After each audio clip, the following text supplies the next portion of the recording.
How you doing, everybody? Just updating my sharpening video as I have realized that I've learned more about sharpening and about knife maintenance as time goes on, and I think I've got a little bit better information to share. So we're gonna give it another shot. I'm just gonna talk about honing steels through that rod you get with a lot of knife sets.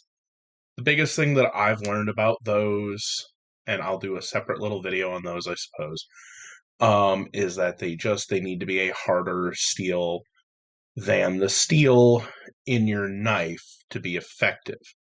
And I'll do a whole little piece on that. But what we're gonna do is I'm gonna walk you through what I have sort of picked up about sharpening lately, and sort of give you an idea of how to get your knife nice and sharp. Hey, so we are looking at my little sharpening setup at home. I've got this nice magnetic block. I highly recommend some kind of nice sturdy base. I have these. They are diamond grit stones, double-sided. Company, it's hard to see on the side. It says extra coarse. And let me see if I can. Oh, Dia Sharp, that's the DMT diamond stones, and I've got coarse.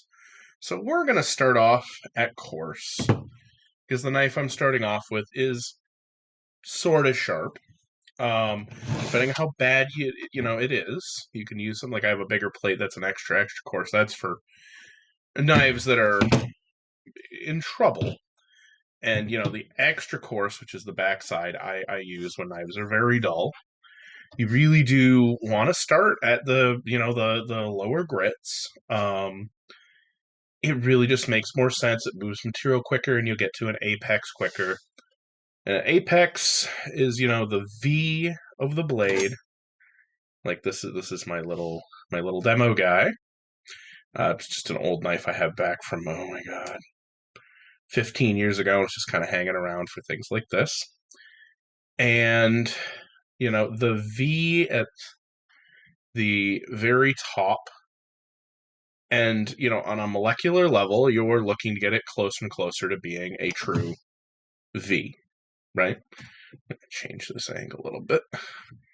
So a true V, and the smaller your grit, the smaller you're going to get it down to, up to a point. At a certain point, you're just kind of cleaning it up and polishing it. But realistically, once you can get it to a proper V at a low grit, it'll come to a proper V at a high grit pretty quick.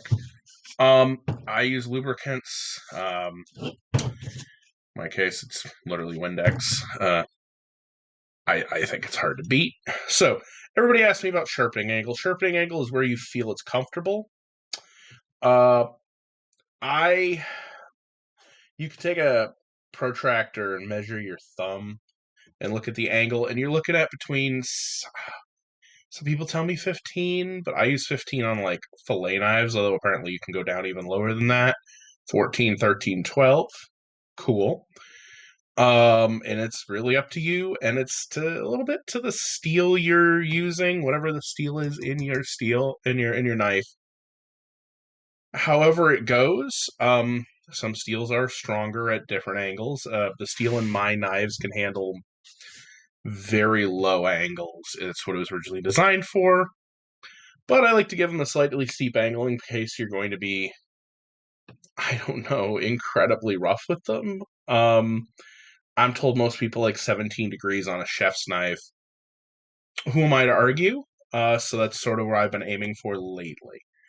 I have a good idea by eyeball, but this is just under half the height of my thumb, which, on a knife about this size is about where you want to be.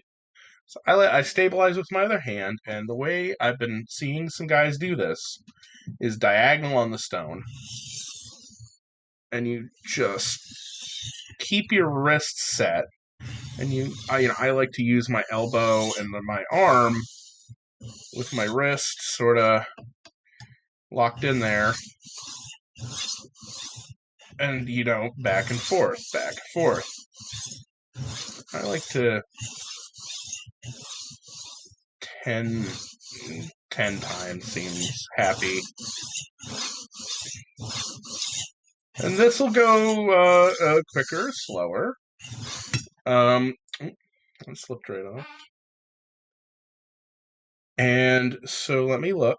And, I can see, I don't know if you can see this one here. I really would love to get a microscope up on this. And you can see where you're making contact. And you can check the other side to see if you feel a burr. I don't yet. So I'm going to do another 10.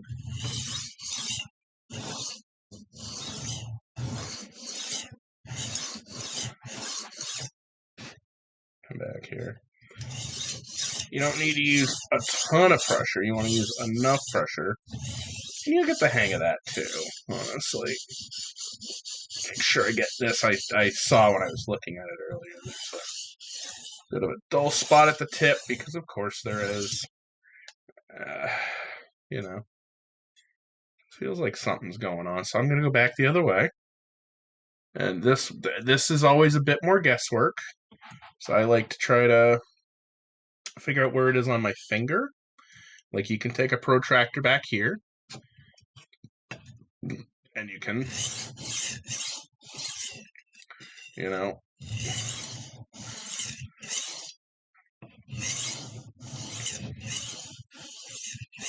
we're just following that curve. Now, if you want my personal opinions, I want a bigger stone. You can use whatever size. I know people sharpen very big knives with, stones that are nowhere near this big. This knife was not coming in very sharp to start.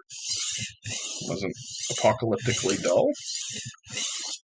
But it was not what I would have called sharp. Let's do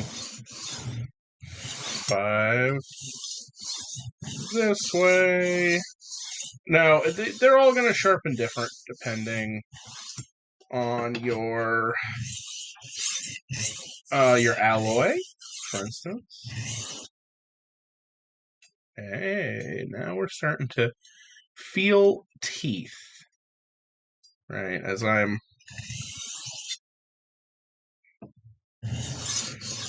do a couple this way.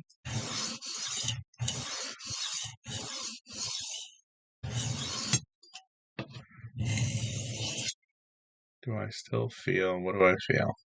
So you want to be real careful that you're feeling for sort of the toothiness, as it were, the burr, and the actual apex. So what I'm going to do here is some burr management, where I'm just kind of going to knock that burr right off.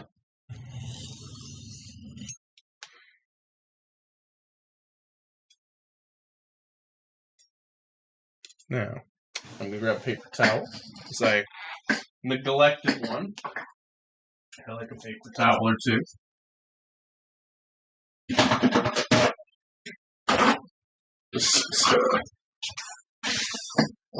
So I can get a good look at the edge. And what I'm seeing, I'm not seeing any glints. I'm not seeing anywhere there's a big problem. It's all probably down to the minutia of it. Now I can do a quick, just piece of paper, and I will hold that up. So that's pretty good. That end needs a tiny bit more. So we're gonna come in. Now, you might be saying, well, what about the wire edge? And, so the wire edge is what happens when you've hit apex and kept going. A little bit of material just sort of hangs out, right? And then you go back the other way. And so it ends up being like this and then like this. And it's going to go back and forth. It kind of wiggles like that. What you're trying to do is break it off so that you're just left with this. Because, like, if you're sharpening this side, it'll do that. It'll take some of that material that was on this side and it'll push it over. And then vice versa if you go the other way. And you can get it to snap off by these, a bit more, these sort of back and forth and back and forth and back and forth. If you're ever one of those curious kids and you played around with stuff, you might have noticed that if you bend metal cold past a certain point, it stops being flexible and it gets hard to bend and then it breaks. I learned this, oh boy, probably making some kind of thing to fish something out with a coat hanger as a kid. Like something fell down the air vent, something like that. Kid stuff, fun stuff. You go on adventures as a kid. So, here we are again. Now that is delightfully sharp, and it can be more so. And you're like, okay, but that seems like it really cuts. Well,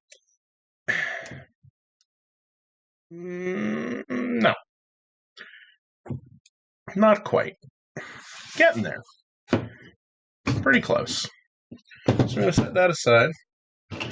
Now, one of the other limiters you're going to run into, again, is your type of steel, stainless steel, and not a stainless steel that I, necessarily use. It's my cheapo demo knife.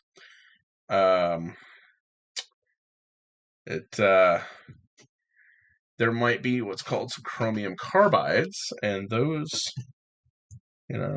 can limit your edge fineness, because chromium carbides are like marbles, and like take your average marble and put it in some sand, and the sand is your steel, your plain steel, and then the chromium is the marble. And so, you could mold them up. If you wet the sand down, you mold it to an edge. Those marbles are gonna make big spots, and spots that can break out, and spots that can, do all sorts of things. So, what do you do, right? Anyways, so that's what happens, and you need chromium to make stainless steel. Even AEBL, my preferred stainless steel, has some chromium in it, enough to be stainless, but not a huge amount more, so you don't really end up with a ton of big carbides, which lends to a very fine edge. So what I like to do, and this is just a personal preference, is just, I'm apexed. Why wouldn't I? Just back and forth. This is on my fine stone. Why wouldn't I? And I don't know, somebody knows more about sharpening than me can correct me, and that's okay. Maybe it's good to form a burr again, but I feel like I can keep the burr from happening, or at the very least minimize it and knock it off early while going through and refining how fine the edge is. Okay. So you can look at it and you'll see where you're hitting right on, or if you're hitting differently. You will see if when you turn steel and you can see a little bit of a reflection. If you look at your edge, you can watch.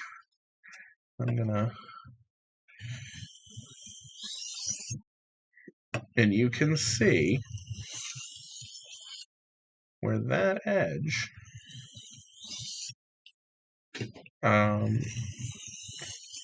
is hitting or not hitting the stone, because it'll polish differently. Essentially, it'll get brighter, or it'll stay duller. If you're hitting the wrong, different spots. So let's take another look, and now it's, most people say, well, that's sharp. No, not quite. It's sharp. I mean, I wouldn't want to, run my thumb over it, but for what I'm doing, for what, what a lot of people do, it's close. So we're going to do a couple passes on the extra fine. Maybe 10. And all we're trying to do at this point, I feel like this grit is part of the polish.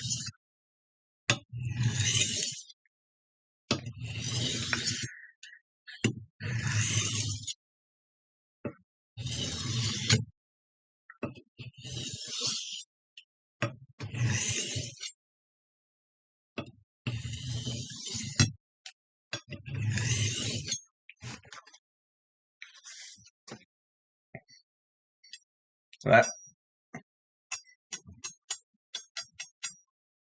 very sharp. So let's move on to the next step. Goodbye sharpening block. Clean the surface. Say hello to a strop. Just, this thing is a giant one. I made it myself just to, I have a notch at the end for when I'm standing up. I hitch it onto a table, and all it does is it's leather. It's a specific kind of leather. Wait, I can't get the whole thing in a shot. So, I'm going to clean that. So this is another little thing about strops. So they build up polish. I'm using the back of one of my little shop knives.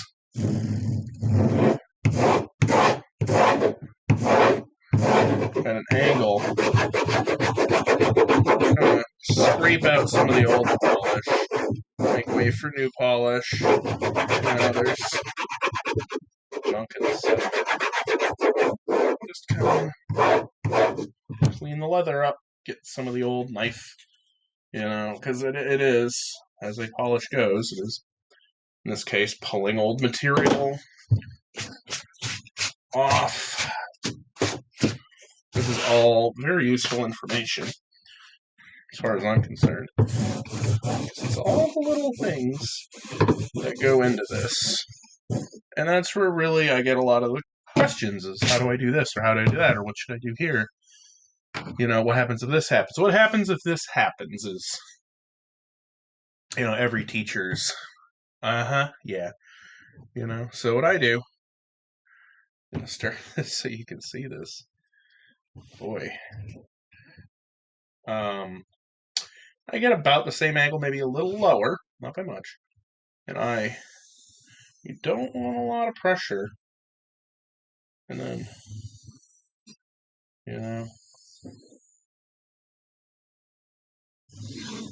why stropping? Stropping, in the case of the stuff that I use a knife polish, tool polish. It's this yellow stuff. It says Flex Cut on it. Flex Cut Gold, in case you're curious. And you're like, well, aren't you cutting into that leather? No.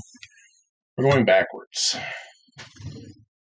You definitely don't want to cut the leather. I'm just going to get that tip to be sure. And what it's doing is doing the final polish, And it's also smoothing out the material. And it's also, hopefully, because I'm using this rough side here, taking off any last bits of burr and giving us, properly sharp knife, in my opinion. Push off some of the last bit of that polish. Now, we take the paper and we and I'm pushing it through. And that's great. That feels really good.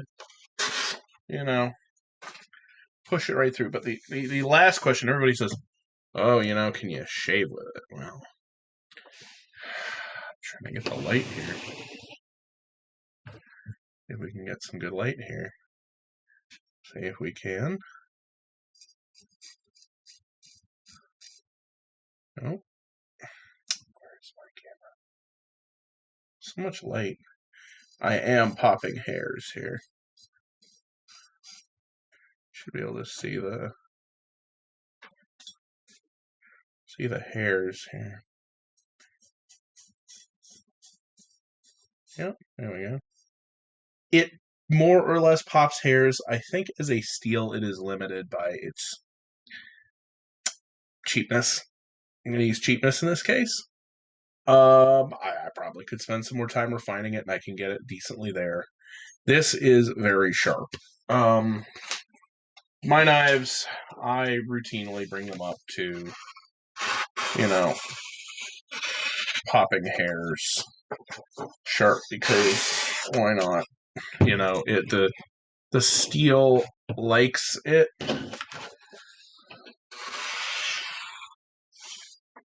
Make sure I can. I'm just pulling that really. So.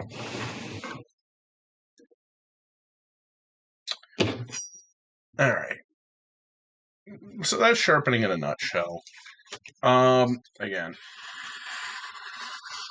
I think that's probably just fine for a knife like this. I would consider this 90% the way there for something I would use regularly, something I'd make for myself, something I'd put on the table. You can go further. You can go up more polished grits. You can spend more time on an exact edge refinement. And you can, if your angles are good and your steel is right, you can whittle a hair. I've seen it done. I've gotten them that sharp. I truly don't. I don't bother unless it's for woodworking. It's a personal preference. So hang in there. Let's keep your knives sharp.